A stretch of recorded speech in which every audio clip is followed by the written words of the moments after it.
Give us your name, please, sir. Yes. My name is Bill Stevens. I live in Newtown.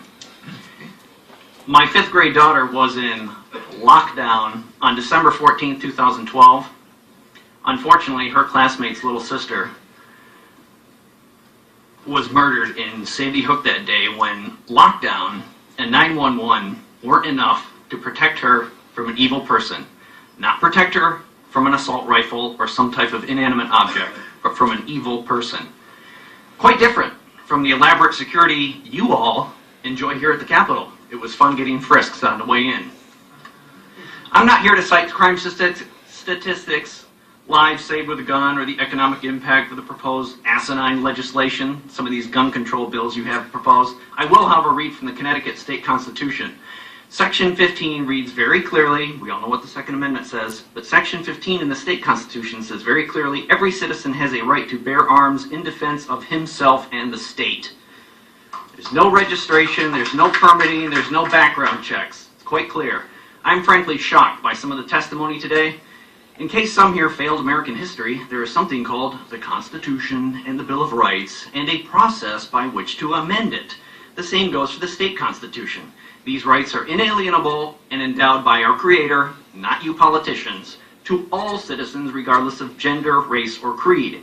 In order to limit the rights of individuals, there is something called due process, and legislation is not due process. You want to take my rights away? Let's go to court. And with regards to due process, the final report with all the facts on Sandy Hook will not likely be issued until this summer. It was stated clearly in the newspapers.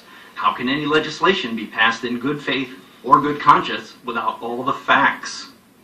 Again, gun ownership is a constitutional right, but it's not for everyone. That's okay, and shouldn't make gun owners suspects regardless of how many guns they have or how much ammunition they may have. My guns are not dangerous. They are at home, locked up, collecting dust and cat hair. But criminals and tyrants especially, beware. Lockdown is not an option at the Stevens residence, and 911 will be dialed after the security of my home has been established. Why is that same security my daughter enjoys at home with her dad not available at school in Newtown? That is what you should be considering, not making her dad a criminal. Charlton Heston made the phrase, "from my cold dead hands," famous. And I will tell you here today, you will take my ability to protect my Victoria from my cold dead hands.